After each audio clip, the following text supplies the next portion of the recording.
ரிஷபராசிக்காரர்களே, ஒரு நிமிஷம் கவனிங்க. இந்த வீடியோவை தவற விட்டீங்கன்னா நீங்க எதிர்பார்க்காத ஒரு விஷயம் நடக்கலாமுங்க.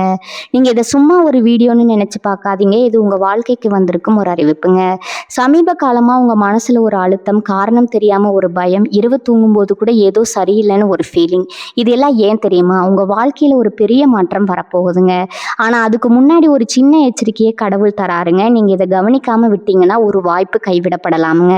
அல்லது ஒரு உறவு, ஒரு பண விஷயம் உங்க கையில இருந்தே நழுவி போகலாமுங்க. ஆனா பயப்படாதீங்க. இதுக்கு ஒரு வழி இருக்குதுங்க. இன்னும் நேரம் இருக்குதுங்க. இப்போ உங்க மனசுல இருக்கிற அந்த ஒரு பெரிய கவலையை நினைச்சுக்கிட்டு கடவுள் எனக்கு துணைன்னு கமெண்ட்ல எழுதுங்க. அந்த ஒரு நம்பிக்கை உங்க பாதையை மாற வைக்குங்க. இன்னும் நீங்க நம்ம சேனலை சப்ஸ்கிரைப் பண்ணலைன்னா இப்பவே பண்ணிடுங்க. ஏன்னா இந்த மாதிரி எச்சரிக்கைகள் எல்லாம் எல்லாருக்கும் கிடைக்காதுங்க. வாங்க உங்க வாழ்க்கையை மாற்றக்கூடிய அந்த ரகசியத்தை இப்பவே தெரிஞ்சுக்கலாமுங்க. வணக்கம் நண்பர்களே. இன்று நாம் பார்க்க போவது ஒரு மிக முக்கியமான எச்சரிக்கை பதிவுங்க. குறிப்பா ரிஷபராசியில பிறந்தவர்களுக்கு இனி வரக்கூடிய நாட்கள்ல கிரகநிலைகள் ஒரு பெரிய மாற்றத்தை ஏற்படுத்த போகுதுங்க. அது என்ன, ஏன் இவ்வளவு பதற்றம், விரிவாக பார்க்கலாமுங்க. இனி வரக்கூடிய நாட்கள் என்பது சாதாரணமான ஒரு கால மாற்றம் கிடையாதுங்க. இது ரிஷபராசியில் பிறந்த ஒவ்வொருடைய வாழ்விலும் ஒரு மிகப்பெரிய கர்ம வினை மாற்றத்தை ஏற்படுத்தக்கூடிய ஒரு காலகட்டமா அமைய போகுதுங்க. வான மண்டலத்துல கிரகங்கள் தங்களுக்குள்ள ஏற்படுத்திக் கொள்ளும் அந்த பார்வை பரிமாற்றமானது உங்கள் ராசிக்கு 8ஆம் இடமான அஷ்டமஸ்தானத்துல ஒரு விதமான அதிர்வலையை உருவாக்க போகுதுங்க. ஜோதிட சாஸ்திரப்படி அஷ்டமஸ்தானம் என்பது மறைவு ஸ்தானம் என்று சொல்லப்பட்டாலும் அது திடீர் மாற்றங்களையும் எதிர்பாராத திருப்பங்களையும் வழங்கக்கூடிய ஒரு இடமாகுங்க. இனி வரக்கூடிய நாட்கள்ல உங்கள் ராசிநாதனாகிய சுக்கிர பகவான் சஞ்சரிக்கும் நிலையும் அவருக்கு பகை கிரகங்களின் பார்வையும் உங்கள் ராசியின் மீது விழுவதால நீங்க எடுக்கக்கூடிய முடிவுகள்ல ஒரு விதமான தடுமாற்றம் ஏற்படக்கூடுங்க. குறிப்பா நிதானமா செய்ய வேண்டிய காரியங்களை கூட அவசரப்பட்டு செய்துவிட்டு அதன் பிறகு வருத்தப்படக்கூடிய சூழல் உருவாகுங்க. இந்த காலகட்டத்துல உங்க மனதுக்குள் இனம் புரியாத ஒரு பயம் அல்லது ஒரு விதமான பதற்றம் தொற்றிக்கொள்ளும். எதையோ இழக்க போகிறோம் அல்லது யாரோ நம்மை ஏமாற்ற போகிறார்கள் என்ற ஒரு மாயை உங்கள் புத்தியை மறைக்க வாய்ப்பு இருக்குதுங்க. கிரகங்களின் சஞ்சாரம் உங்கள் ராசிக்கு சாதகமற்ற கோணத்துல அமைவதால நீங்க சொல்லும் நல்ல விஷயங்கள் கூட மற்றவர்களுக்கு தவறாக புரியக்கூடுங்க. இதனால தேவையற்ற வாக்குவாதங்களும் மனக்கசப்புகளும் உங்களை தேடி வருங்க. குறிப்பா உங்கள் குடும்ப உறுப்பினர்களிடமோ அல்லது மிக நெருக்கமான நண்பர்களிடமோ பேசும்போது வார்த்தைகள்ல அதீத கவனம் தேவைங்க. ஒரு சிறிய சொல் கூட ஒரு பெரிய பிளவை உண்டாக்கும் ஆற்றல் கொண்டதா இனி வரக்கூடிய காலம் அமையுங்க. மேலும் அஷ்டமஸ்தானத்துல ஏற்படுங்க இந்த கிரக மாற்றங்கள் உங்கள் ஆரோக்கியத்திலும் ஒரு கண் வைக்க சொல்லுதுங்க. அதிகப்படியான சிந்தனை மற்றும் தேவையற்ற கவலைகளால உங்கள் உடல் நலம் பாதிக்கப்படலாம்ங்க. உறக்கம் குறைதல், அலைச்சல் அதிகரித்தல் போன்ற விஷயங்கள் உங்களை சோர்வடைய செய்யுங்க. இது ஒரு தற்காலிகமான கிரக மாற்றம் தான் என்றாலும் அந்த இடைப்பட்ட காலத்துல நீங்க காட்டும் பொறுமை தான் உங்கள் வருங்காலத்தை தீர்மானிக்குங்க. எதையும் ஒரு முறைக்கு இருமுறை யோசித்து செய்வதும் பெரியோர்களின் ஆலோசனையை கேட்டு நடப்பதும் இந்த ஆபத்தான காலகட்டத்தை கடக்க உங்களுக்கு பெரும் உதவியா இருக்குங்க. கிரகங்களின் இந்த சீற்றம் உங்கள் பொறுமையை சோதிக்குங்க. ஒரு பரீட்சையாகவே இருக்க போகுதுங்க. அதில் வெற்றி பெற வேண்டுமானால் நீங்கள் மனத்தையும் மௌனத்தையும் நிதானத்தையும் ஒரு கவசமா பயன்படுத்தி கொள்ளணுங்க. எம் என்ற எழுத்துல தொடங்கும் நபர்களால ஏற்பட போகும் அந்த சிக்கல் என்பது ஏதோ மேலோட்டமா வந்து போகும் ஒரு சிறு மனஸ்தாபம் கிடையாதுங்க. இது உங்க வாழ்நாள் முழுவதும் நீங்க சேர்த்து வைத்த நற்பெயருக்கும் உங்கள் குடும்ப அமைதிக்கும் ஒரு பெரும் சவாலா அமைய போகுதுங்க. ஜோதிட சாஸ்திரத்தின்படி ஒரு மனிதனின் பெயரில் உள்ள முதல் எழுத்து என்பது அந்த நபரின் குணாதிசயத்தையும் அவர் மற்றவர்களோடு கொள்ளும் உறவின் தன்மையையும் தீர்மானிக்குதுங்க. அந்த வகையில இனி வரக்கூடிய நாட்கள்ல ரிஷபராசிக்காரர்களுக்கு எம் போன்ற ஒளிகள்ல பெயர் தொடங்கும் நபர்களோடு இருக்கும் தொடர்புகள் ஒருவித கர்ம வினை சுழற்சிக்குள்ள சிக்க போகுதுங்க. உதாரணத்துக்கு உங்கள் நெருங்கிய நண்பர் ஒருவர் முத்தையா என்ற பெயர் கொண்டவராய் இருக்கலாம் அல்லது உங்கள் தொழில் வட்டாரத்துல முத்து என்றோ மணி என்றோ பெயர் கொண்டவர்கள் இருக்கலாம். இதுவரை அவர்கள் உங்களுக்கு பக்கபலமா இருந்திருக்கலாம்ங்க. உங்கள் கஷ்ட நஷ்டங்கள்ல தோள் கொடுத்திருக்கலாம். ஆனா இந்த கிரக மாற்றமானது அவர்களின் எண்ணங்கள்ல ஒரு மாற்றத்தை ஏற்படுத்துங்க. அவர்கள் அறியாமலேயே உங்களுக்கு எதிராக செயல்பட தொடங்குவாங்க அல்லது அவர்கள் செய்யும் ஒரு சிறு தவறு உங்களை ஒரு பெரிய பெரிய இக்கட்டான சூழல்ல கொண்டு போய் நிறுத்துங்க. குறிப்பா நீங்க மற்றவர்களை விட அதிகமா நம்பக்கூடிய அந்த எம் எழுத்து நபர்களிடம் இருந்துதான் இந்த ஏமாற்றம் தொடங்கும் என்பதுதான் இங்கு வேதனையான விஷயம்ங்க. ஒரு உறவுல விரிசல் என்பது எடுத்த உடனே வந்து விடாது. அது மெல்ல மெல்ல ஒரு சிறு சந்தேகத்துல தொடங்கி தேவையற்ற விவாதங்களா மாறி இறுதியில பிரிய முடியாத ஒரு சுவரா உங்கள் இருவருக்கும் இடையே நிற்குங்க. அந்த எம் எடுத்துக்கொண்ட நபர் வர்ற உங்கள் உடன் பிறந்தவரா இருக்கலாம், அல்லது உங்கள் வாழ்க்கை துணையாகவே கூட இருக்கலாமுங்க. நீங்க எவ்வளவோ விட்டு கொடுத்து போனாலும், நீங்க எவ்வளவோ உண்மையா இருந்தாலும் அவர்கள் உங்கள் மீதான பார்வையை மாற்றிக்கொள்ள மாட்டாங்க. அவர்களின் வார்த்தைகள்ல இருக்கும் கசப்பு உங்கள் மனதை ரணமாக்குங்க. நாம் இவருக்காக என்னவெல்லாம் செய்தோம், ஆனா இன்று இப்படி பேசுகிறாரேன்னு நீங்க தனிமையில அமர்ந்து கண்ணீர் வடிக்கக்கூடிய சூழலை இந்த கிரக நிலைகள் உருவாக்குமுங்க. அதே போல தொழில் ரீதியா பார்த்தா எம் எழுத்துல தொடங்கும் முதலாளி அல்லது மேலாளர்கள் அல்லது உங்கள் கீழ் பணிபுரியும் நபர்களால உங்களுக்கு கடும் நெருக்கடிகள் வருங்க. நீங்க செய்த வேலைக்கான அங்கீகாரம் உங்களுக்கு கிடைக்காம போகலாம், அல்லது நீங்க செய்யாத தவறுக்கு அவர்கள் உங்களை குற்றம் சாட்டலாம்ங்க. இந்த நேரத்துல நீங்க கோவப்பட்டு பேசுவது எரியும் நெருப்புல எண்ணெயை ஊற்றுவது போல ஆகிடும்ங்க. அந்த நபர் உங்களை வம்புக்கு இழுத்தாலும் நீங்க அமைதியாக இருப்பதே உங்கள் கௌரவத்தை காக்கும்ங்க. நிதி ரீதியான விஷயங்கள்ல இன்னும் கூடுதல் எச்சரிக்கை தேவைங்க. எம் எழுத்துல தொடங்கும் ஒரு நபர் உங்களிடம் ஒரு அவசர தேவைக்காக பணம் கேட்கலாம், அல்லது ஒரு தொழில முதலீடு செய்ய உங்களை வற்புறுத்தலாமுங்க. உங்க மனதுக்குள்ளேயே ஒரு தயக்கம் இருந்தாலும் அந்த நபரின் மீது உள்ள அன்பால அல்லது பாசத்தினால நீங்க சம்மதிக்க வாய்ப்பு இருக்குதுங்க. ஆனா அப்படி செய்தால் அந்த பணம் திரும்ப வராது என்பது ஒரு புறம் இருந்தாலும், அந்த பணத்தினால் உங்கள் உறவே மொத்தமா முறிந்துவிடும் என்பதை மறந்து விடாதீங்க. உங்க வாழ்வில் நீங்க சந்திக்கும் ஒவ்வொரு எம் எழுத்து நபரும் கெட்டவர்கள் என்ற அர்த்தம் கிடையாதுங்க. ஆனா இனி வரக்கூடிய காலகட்டத்துல அவர்களின் ஜாதகமும் உங்கள் ஜாதகமும் மோதிக்கொள்ளும் அந்த புள்ளியில கசப்புகள் உருவாவது தவிர்க்க முடியாததாகுதுங்க. ஒருவேளை உங்கள் பழைய நண்பர் சிவா போன்றவர்கள் உங்களுக்கு ஆறுதலாக இருக்கலாம்ங்க. ஆனா எம் எழுத்து கொண்டவர்கள் உங்கள் நிம்மதியை குலைக்கும் ஒரு காரணியாகவே இருப்பாங்க. எனவே இந்த நேரத்துல நீங்க செய்ய வேண்டியது ஒண்ணுதாங்க. யாரிடமும் அதிகமா எதையும் எதிர்பார்க்காதீங்க. குறிப்பா எம் எழுத்து நபர்களிடம் உங்கள் ரகசியங்களை பகிராதீங்க. அவர்கள் உங்கள் பலவீனத்தை தெரிந்து கொண்டு பின்னால அதையே உங்களுக்கு எதிராக பயன்படுத்தக்கூடுங்க. கிரகங்களின் சஞ்சாரம் மாறும் போது மனிதர்களின் குணமும் மாறும் என்பதை புரிந்து கொண்டு இந்த சோதனையான காலத்தை நீங்க மிகுந்த புத்திசாலித்தனத்தோடு கடக்க வேண்டும்ங்க. உங்கள் ராசிக்கு இந்த அஸ்தமஸ்தான பாதிப்பு இருக்கும் வரை மனம் மட்டுமே உங்கள் உற்ற நண்பனாக இருக்குங்க. பேச்சை குறைத்து கொண்டு செயல்ல கவனம் செலுத்துங்க. யாராவது உங்களை புண்படுத்தினா அது கிரகங்களின் ஆட்டம்னு எண்ணி அமைதியா கடந்து செல்லுங்க. ரிஷபராசியில் பிறந்த அன்பர்களே, இப்போது நாம் பேச போகும் இந்த உறவு பிரிவு என்பது உங்க வாழ்க்கையின் அடித்தளத்தையே ஆட்டங்காண செய்யக்கூடிய ஒரு மிக முக்கியமான எச்சரிக்கையாகுங்க. பொதுவாகவே ரிஷபராசிக்காரர்கள் பொறுமைக்கும் நிதானத்திற்கும் பெயர் போனவர்கள் என்றாலும், இனி வரக்கூடிய நாட்கள்ல உங்கள் ராசி மண்டலத்துல நிகழப்போகும் கிரகங்களின் யுத்தம் உங்கள் நடவடிக்கையை சோதிக்க போகுதுங்க. அதே போல உங்க நாவடக்கத்தையும் சோதிக்க போகுதுங்க. ஜோதிட ரீதியா பார்த்தா உங்க ராசிக்கு குடும்பஸ்தானம் மற்றும் வாக்குஸ்தானத்துல ஏற்படக்கூடிய சில அசுப பார்வைகள் நீங்கள் சாதாரணமாக சொல்லும் ஒரு வார்த்தையை கூட மற்றவர்களுக்கு ஒரு பெரிய ஆயுதமா மாற்றி காட்டுங்க. ஒரு உறவு என்பது பல ஆண்டுகால நம்பிக்கையாலும் பல விட்டு கொடுத்தல்களாலும் கட்டி எழுப்பப்பட்ட ஒரு கோட்டை போன்றதுங்க. ஆனா அந்த கோட்டையை தகர்ப்பதற்கு ஒரு சிறிய தீப்பொறி போதும் என்பது போல உங்கள் பேச்சுல வெளிப்படும் ஒரு துளி ஆவேசம் உங்க வாழ்நாள் பந்தத்தை அறுத்தெறியக்கூடுங்க. குறிப்பா உங்க ரத்த உறவுகள், நீண்டகால நண்பர்கள் அல்லது உங்க வாழ்க்கை துணையுடன் பேசும்போது முன்னெச்சரிக்கை ரொம்பவும் அவசியங்க. நீங்க நியாயமான ஒரு கருத்தை சொன்னால் கூட அது அவர்களுக்கு அதிகாரமாகவோ அல்லது அவமானமாகவோ தெரியக்கூடிய ஒரு எதிர்மறை ஆற்றல் இப்போது உங்க பேச்சுல கலந்திருக்குங்க.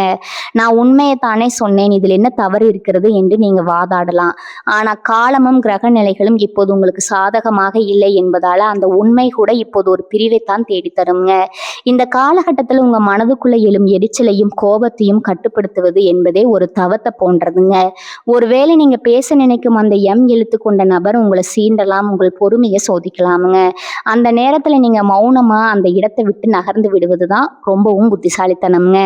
ஏனென்றால் நீங்க பேச தொடங்கினால் அது ஒரு விதமாக மாறி பின் அது ஒரு பெரிய சண்டையா உருவெடுத்து இறுதியில இனி உனக்கு எனக்கு எந்த ஒற்றும் இல்லை, உறவும் இல்லைங்கிற நிலைக்கு கொண்டு போய் விட்டுடுங்க.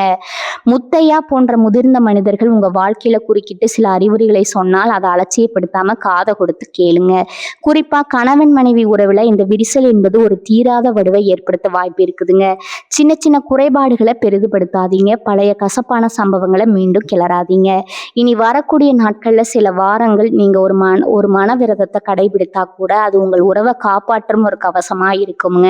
உங்க வார்த்தைகள் தேனை போல இனிமையாக இருக்க வேண்டிய இடத்துலதான் இப்போது கசப்பு சேருங்க. எனவே ஒரு வார்த்தையை பேசுவதற்கு முன்பு 10 முறை யோசிங்க. உங்க ராசிநாதன் சுக்கிரன் உங்களுக்கு கொடுத்த அந்த நற்பெயரை ஒரு நிமிட ஆத்திரத்துல இழந்து விடாதீங்க. உறவுகள் பிரிவது என்பது ஒரு நொடியில நடந்துடுங்க. ஆனா அந்த பிரிவினால் ஏற்படும் வலி என்பது ஆயுள் முழுவதும் உங்களை வாட்டக்கூடியதுங்க. எதனால பிரிந்தோம் என்று பின்னால நீங்க யோசித்து பார்க்கும்போது அதற்கு ஒரு பெரிய காரணமே இருக்காது. உங்கள் நாவிலிருந்து வெளிப்பட்ட அந்த ஒரு தவறான வார்த்தை தான் காரணமா இருக்குங்க.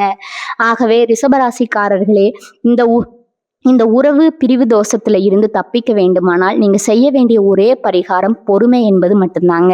மற்றவர்கள் உங்களை தவறாக புரிந்து கொண்டால் போகட்டும் என்று விட்டுவிடுங்க. காலம் ஒரு நாள் உண்மையை உணர்த்துங்க. ஆனா அந்த காலம் வரும் வரை உங்கள் உறவுகளை நீங்க பத்திரமா பாதுகாத்து கொள்ள வேண்டும்ங்க. இந்த எச்சரிக்கையை ஒரு வேத வாக்காய் எடுத்துக்கொண்டு உங்க பேச்சிலும் செயலிலும் நிதானத்தை கடைபிடிங்க. இந்த திடீர் மாற்றத்திற்கான அடிப்படை காரணத்தை நாம ஆழமா ஆராய வேண்டியது அவசியம்ங்க. வானவியலில் நிழல் கிரகங்கள் என்று அழைக்கப்படக்கூடிய ராகு மற்றும் கேதுவின் சஞ்சாரமானது உங்கள் ராசிக்கு ஒரு சவாலான காலகட்டத்தை உருவாக்கி இருக்குதுங்க. பொதுவாக ராகு என்பவர் பிரம்மாண்டத்தையும் அதே சமயம் மாயையும் கொடுப்பவருங்க. கேது என்பவர் ஞானத்தையும் அதே சமயம் ஒரு விதமான பிடிவாதத்தையும் தனிமையும் கொடுப்பவருங்க. இந்த 2 கிரகங்களும் உங்கள் ராசிக்குரிய மிக முக்கியமான வீடுகளை தங்களின் பிடிக்குள் வைத்திருப்பதால உங்கள் ஆழ் மனதுல தேவையற்ற சந்தேகங்கள் எழத் தொடங்குங்க. இதுவரை உங்கள் மீது அதீத அன்பு செலுத்தியவர்கள் கூட திடீரென்று உங்களுக்கு எதிரியாக தெரிவாங்க. இவர்கள் ஏன் இப்படி பேசுகிறார்கள், இவர்களுக்கு பின்னால் யாராவது இருக்கிறார்களா என்ற தேவையற்ற எண்ண ஓட்டங்கள் உங்கள் நிம்மதியை குலைக்குங்க.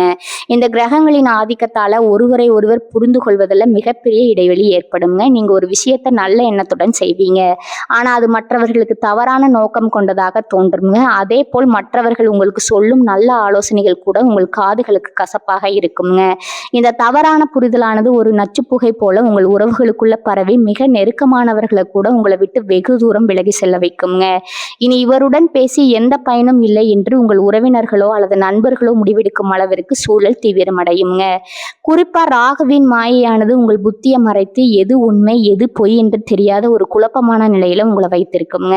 இந்த காலகட்டத்துல சிவம் அல்லது முத்தையா போன்ற பெயர்களை கொண்ட உங்கள் நெருங்கிய நபர்கள் உங்களிடம் பேச வரும்போது நீங்கள் அவர்களை சந்தேக கண்ணோடு பார்ப்பதை தவிர்க்க வேண்டுங்க. கிரகங்களின் பிடியில நீங்க இருப்பதால உங்க கண்களுக்கு தெரிவது எல்லாமே ஒரு நிழலோட்டமாவே இருக்குங்க. கேதுவின் தாக்கம் உங்கள் மனதிற்குள்ள ஒரு விதமான விரக்தியை உருவாக்குங்க. யாருமே நமக்கு தேவையில்லை, நாம ஏன் இவ்வளவு கஷ்டப்பட வேண்டும்னு நீங்க தனிமையை விரும்ப தொடங்குவீங்க. ஆனா இந்த தனிமை என்பது உங்களை பாதுகாப்பதற்கான அல்லங்க, மாறாக உங்களை மற்றவர்களிடமிருந்து பிரிக்க கிரகங்கள் போடும் ஒரு தந்திரமா இருக்க போகுதுங்க. இந்த திடீர் மாற்றமானது உங்கள் தொழில் மற்றும் பண விவகாரத்திலும் பிரதிபலிக்குங்க. நம்பகமான ஆட்களை கூட நீங்க சந்தேகப்படுவதால நல்ல வாய்ப்புகளை நீங்க இழக்க நேரிடுங்க. ராகு கேதுவின் இந்த ஆட்டம் உங்கள் ராசியை முழுமையா பாதிக்கும் போது நீங்க எடுக்கக்கூடிய எந்த முடிவும் ஒருவித அவசரத்தன்மை கொண்டதாகவே இருக்குங்க. நிதானமா யோசிக்க வேண்டிய நேரத்திலும் கிரகங்களின் உந்துதலால நீங்க தவறான பாதையை தேர்ந்தெடுக்க வாய்ப்பு இருக்குதுங்க. எனவே இனி வரக்கூடிய நாட்கள்ல நீங்க எந்த ஒரு புதிய முயற்சியிலும் இறங்காம இருக்கும் உறவுகளை தக்க வைத்துக் கொள்வதிலே முழு கவனத்தை செலுத்தணுங்க. ஒரு நிழல் கிரகத்தின் பிடியிலிருந்து விடுபடுவது எளிதல்லங்க, ஆனா விழிப்புணர்வுடன் இருந்தால் அந்த பாதிப்புகளை நாம் பெருமளவு குறைத்து கொள்ள முடியுங்க. இந்த மாற்றங்களை உங்க வாழ்வின் ஒரு பாடமா கருதி கிரகங்களின் சீற்றம் தனியும் வர பொறுமையை கடைபிடிப்பது மட்டுமே உங்களுக்கு இருக்கும் ஒரே வழியாகுங்க. பண விஷயத்துல நீங்க காட்ட வேண்டிய இந்த அதீத கவனம் என்பது உங்க வாழ்நாள் சேமிப்பையும் உங்கள் கௌரவத்தையும் காப்பாற்றிக் கொள்வதற்கான ஒரு தற்காப்பு நடவடிக்கையா இருக்க போகுதுங்க. பொதுவாகவே பொருளாசை என்பது மனித உறவுகளுக்கு இடையே ஒரு பெரிய விரிசலை உண்டாக்கும் வல்லமை கொண்டதுங்க. அதிலும் குறிப்பா இனி வரக்கூடிய நாட்கள்ல உங்க ராசிக்கு வரவு மற்றும் செலவு ஸ்தானங்கள்ல ஏற்படக்கூடிய சில கிரக மாற்றங்கள் நிதி ரீதியான முடிவுகள்ல உங்களை தவறான பாதைக்கு இட்டு செல்லக்கூடுங்க. இந்த நேரத்துல நீங்க மிகவும் எச்சரிக்கையா இருக்க வேண்டியது எம் என்ற எழுத்துல பெயர் தொடங்கக்கூடிய நபர்களிடம் தாங்க. அவர்கள் உங்கள் மீது மிகுந்த அக்கறை கொண்டவர்கள் போல தோன்றலாமுங்க, அல்லது உங்களுக்கு ஒரு மிகப்பெரிய லாபத்தை தரப்போவதா ஆசை காட்டலாமுங்க. ஆனா அவர்கள் சொல்லும் அந்த வாக்குறுதிகள் எல்லாம் காணல் நீரை போல முடிந்துடுங்க.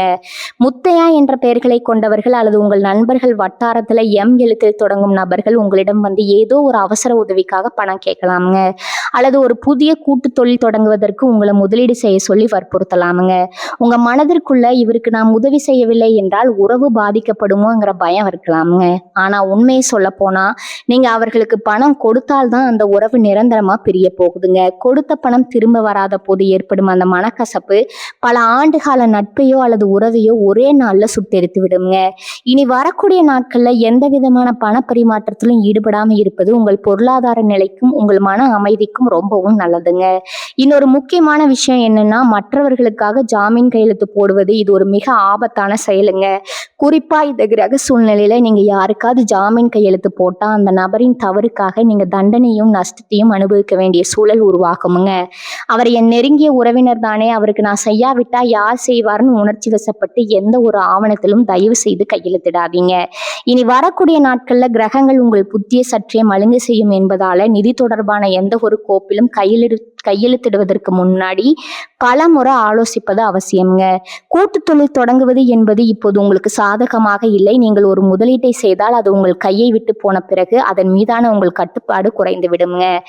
எடுத்துக்கொண்ட நபர்களுடன் நீங்கள் செய்யும் எந்த ஒரு ஒப்பந்தமும் பின்னால உங்களுக்கு பெரும் சட்ட சிக்கலையோ அல்லது மன உளைச்சலையோ கொண்டு வந்து சேர்க்குங்க.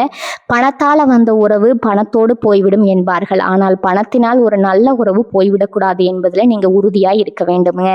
இந்த காலகட்டத்தில் நீங்க உங்க சேமிப்பை தொடாமல் வைத்திருப்பதே புத்திசாலித்தனம்ங்க. ஆடம்பர செலவுகளை தவிர்த்து அத்தியாவசிய தேவைகளுக்கு மட்டும் பணத்தை செலவிடுங்க. யாராவது உங்களிடம் வந்து பணத்தை இரட்டிப்பாக்கி தருகிறோம் என்றோ மிக குறைந்த காலத்துல பெரும் லாபம் ஈட்டலாம் என்றோ சொன்னால் அதை ஒரு எச்சரிக்கையாகவே எடுத்துக்கொள்ளுங்க. கிரகங்களின் சீற்றம் தனியும் வர உங்க பணப்பையை இறுக்கமா மூடி வைத்திருப்பதே உங்கள் எதிர்காலத்திற்கு ரொம்பவும் நல்லதுங்க. இல்லைன்னா நீங்க கஷ்டப்பட்டு சம்பாதிச்ச பணமும் உங்க கையை விட்டு போய்விடுங்க. அதோட அந்த நபருடனான உங்கள் உறவும் கசந்து போய்விடுங்க. இந்த உண்மையை உணர்ந்து நிதி மேலாண்மையில மிகுந்த விழிப்புணர்வோடு செயல்படுங்க. வாழ்க்கையில சோதனைகள் வரும்போது அதை எதிர்கொள்ளும் துணிச்சலை விட அந்த சோதனைகளில் இருந்து நம்மை காத்துக்கொள்ளும் ஞானமே மிக அவசியமானதுங்க. இப்போது நாம் பேச போகும் இந்த தற்காப்பு முறைகளும் பரிகாரங்களும் ஏதோ சடங்குகள் மட்டுமல்லங்க. இவை உங்கள் மௌனத்திற்கு உங்களோட மனதிற்கு ஒரு கவசமாகவும் உங்கள் வாழ்விற்கு ஒரு வழிகாட்டியும் அமைய போகுதுங்க.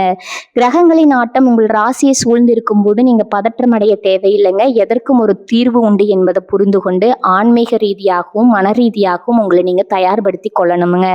முதலாவதா உங்க மன உறுதியை மேம்படுத்த தினமும் காலையில சூரிய உதயத்திற்கு முன்பே எழுந்து நீராடுவது ரொம்பவும் அவசியம்ங்க. உடல் சுத்தி என்பது மன சுத்திக்கு அடிப்படைங்க. குளித்து முடித்தவுடன் உங்கள் இல்லத்திற்கு அருகாமையில் இருக்கும் சிவாலயத்திற்கு செல்வதை ஒரு வழக்கமாக மாற்றிக்கொள்ளுங்க. ஈசனின் சன்னதிக்கு செல்லும் முன்பாக அங்கே வீற்றிருக்கும் நந்தி பகவான மனமுருகி வழிபாடுங்க. நந்தி பகவான் என்பவர் பொறுமையின் சின்னம்ங்க. ரிஷபராசியின் அடையாளமும் அவரைங்க. உங்கள் ராசிக்குரிய அதிபதியான அவர் உங்கள் மனதில் எழும் தேவையற்ற சினத்தையும் ஆத்திரத்தையும் தணிக்கும் வல்லமை படைத்தவருங்க. நந்தியின் காதுகள்ல உங்கள் கோரிக்கைகளை சொல்ல தேவையில்லை. அவருடைய கண்களை பார்த்தபடி ஒரு சில நிமிடங்கள் மௌனமா நின்றாலே போதுங்க. உங்க உடல்ல இருக்கும் எதிர்மறை ஆற்றல்கள் விலகி ஒரு அமைதி குடிகொள்வதை நீங்களே உணர முடியுங்க. அடுத்ததா செவ்வாய்க்கிழமை தோறும் ராகு கால நேரத்துல துர்க்கை அம்மனை வழிபடுவது உங்க வாழ்வில் இருக்கும் இன்னல்களை வெறுக்குங்க. துர்க்கை அம்மன் என்பவள் துயரம் துடைக்கும் தாய்ங்க. எலுமிச்சம்பழத்தை 2ஆக நறுக்கி அதன் சாற்றை நீக்கிவிட்டு அதை தலைகீழா புரட்டி நெய் தீபம் இடுவது ஒரு சக்தி வாய்ந்த பரிகாரம்ங்க. இந்த எலுமிச்சை தீபம் உங்கள் வீட்டில் இருக்கும் திருஷ்டிகளையும் உங்கள் உறவுகளுக்குள் இருக்கும் கசப்புகளையும் நீக்கக்கூடியதுங்க. குறிப்பா எம் எழுத்துல தொடங்கும் நபர்களால் ஏற்படக்கூடிய அந்த தேவையற்ற சண்டைகளையும் மனக்கசப்புகளையும் இந்த வழிபாடு தடுத்து நிறுத்துங்க. சிவபெருமான் மற்றும் துர்க்கை அம்மனின் அருள் இருந்தால் எந்த ராகு கேதுவாலும் உங்களை ஒன்றும் செய்ய முடியாதுங்க. மேலும் தற்காப்பு என்பது வழிபாட்டுல மட்டும் இல்லைங்க, உங்க நடத்திலும் இருக்குதுங்க. இனி வரக்கூடிய நாட்கள்ல தேவையற்ற விவாதங்களை தவிர்ப்பதே ஒரு பெரிய பரிகாரம் தாங்க. யாராவது உங்களை வம்புக்கு இழுத்தா அந்த இடத்துல இருந்து அமைதியா நகர்ந்து விடுங்க. உங்க வாயிலிருந்து வரும் ஒவ்வொரு வார்த்தையும் ஒரு மந்திரமாக இருக்க வேண்டுமே தவிர ஒரு ஆயுதமா இருக்கக்கூடாதுங்க. முத்தையா போன்ற பெரியவர்களின் ஆலோசனைகளை கேட்டு நடப்பதும் அவர்கள் காட்டும் பாதையில செல்வதும் உங்களுக்கு வரப்போகும் ஆபத்துகளிலிருந்து பாதுகாக்குங்க. அஷ்டமஸ்தானத்துல இருக்கும் கிரகங்களின் பாதிப்பை குறைக்க இயலாதவர்களுக்கு அன்னதானம் செய்வது மிக சிறந்த நற்பலனை தருங்க. ஒருவேளை உணவிற்காக காத்திருப்பவர்களுக்கு உங்களால முடிந்த உணவுகளை வழங்குங்க. பசுக்களுக்கு அகத்துக்கீரை அல்லது பழங்கள் கொடுப்பது ரிஷபராசிக்காரர்களுக்கு பெரும் யோகத்தை தருங்க. உங்கள் ராசிக்குரிய விலங்கான பசுவை நீங்கள் ஆராதிக்கும் போது உங்கள் கர்ம வினைகள் குறைந்து உறவுகள் பலப்படுங்க. மனதிற்குள் எப்போதும் நமச்சிவாய என்ற பஞ்சாசர மந்திரத்தை உச்சரித்து கொண்டே இருங்க. இந்த தியானம் உங்கள் எண்ணங்களை ஒருமுகப்படுத்துங்க. தேவையற்ற சந்தேகங்களை விரட்டுங்க. இறுதியா பயம் என்பது ஒரு மாயை. கிரகங்கள் நமக்கு சில பாடங்களை கற்றுத்தர வருகின்றவே தவிர நம்மை அழிப்பதற்காக வரலைங்க. நீங்க காட்டும் பொறுமையும் நீங்கள் செய்யும் அறச்செயல்களும் இந்த வழிபாட்டு முறைகளும் உங்களை ஒரு பாதுகாப்பான வட்டத்திற்குள் தான் வைத்திருக்குங்க. நம்பிக்கையோடு இந்த எளிய பரிகாரங்களை செய்யுங்க. காலம் மாறும், கவலைகள் தீருங்க. மீண்டும் உங்கள் வாழ்வில் வசந்தம் வீசும், உங்கள் உறவுகள் மீண்டும் மலரும், மன அமைதி திரும்பும் என்பது ரொம்பவும் உறுதிங்க. காலம் என்பது ஒரு நீரோடையை போன்றது. அதை யாருக்காகவும் எப்போதும் காத்திருக்காதுங்க. ஆனா வரப்போகும் காலத்தின் போக்க முன்கூட்டியே அறிந்து நாம் எச்சரிக்கையாகவும் நிதானமாகவும் செயல்பட்டா காலத்தின் சவால்களை வென்று நம் வாழ்க்கையை சீராக வழிநடத்த முடியுங்க. குறிப்பா ரிஷபராசிக்காரர்களுக்கு இனி வரக்கூடிய நாட்கள்ல கிரகங்களின் சஞ்சாரம் சற்று மாறுபட்ட பலன்களை தரக்கூடும் என்பதால உங்க தனிப்பட்ட வாழ்க்கையிலும் சமூக தொடர்புகளிலும் மிகுந்த விழிப்புணர்வு தேவைப்படுதுங்க. உங்கள் அன்பான உறவுகள் என்பது நீங்க பல காலங்களா கட்டி எழுப்பிய வேண்டிய ஒரு பொக்கிஷம்ங்க. அந்த பொக்கிஷத்தை சிதைக்கக்கூடிய தேவையற்ற விவாதங்களோ அல்லது ஏ என்ற எழுத்துல தொடங்கும் நபர்களோடான மனக்கசப்புகளோ உங்கள் நிம்மதியை பறிக்காம பார்த்துக்கொள்ளுங்க. ஒரு சிறிய மௌனம், ஒரு கனிவான வார்த்தை, ஒரு துளி நிதானம், இவை அனைத்தும் உங்கள் பந்தங்களை தக்க வைத்துக் கொள்ள உதவும் வலிமை மிக்க ஆயுதங்கள்ங்க. இந்த தகவல்கள் உங்களுக்கு பயனுள்ளதாக அமைந்திருக்கும்னு நான் நம்புறேங்க. உங்க உற்றார் உறவினர்கள் மற்றும் நண்பர்களுக்கு இந்த எச்சரிக்கை பதிவை பகிர்ந்து அவர்கள் வாழ்விலும் ஏற்படக்கூடிய இக்கட்டான சூழ்நிலைகளை தவிர்க்க உதவுங்க. இது போன்ற ஆன்மீகம், ஜோதிடம் மற்றும் வாழ்வியல் ஆழ்ந்த தகவல்களை தெரிந்து பெறுவதற்கு மறக்காம நமது சேனலை சப்ஸ்கிரைப் செய்து கொள்ளுங்க. உங்கள் ஆதரவே எங்களை இன்னும் பல பயனுள்ள தகவல்களை திரட்டித்தர ஊக்கப்படுத்துங்க. உங்க வாழ்க்கையை மென்மேலும் சிறைக்க இறைவனையும் நந்தி பகவானையும் நான் பிரார்த்திக்கிறேங்க. வாழ்க வளமுடன். நன்றி, வணக்கம்.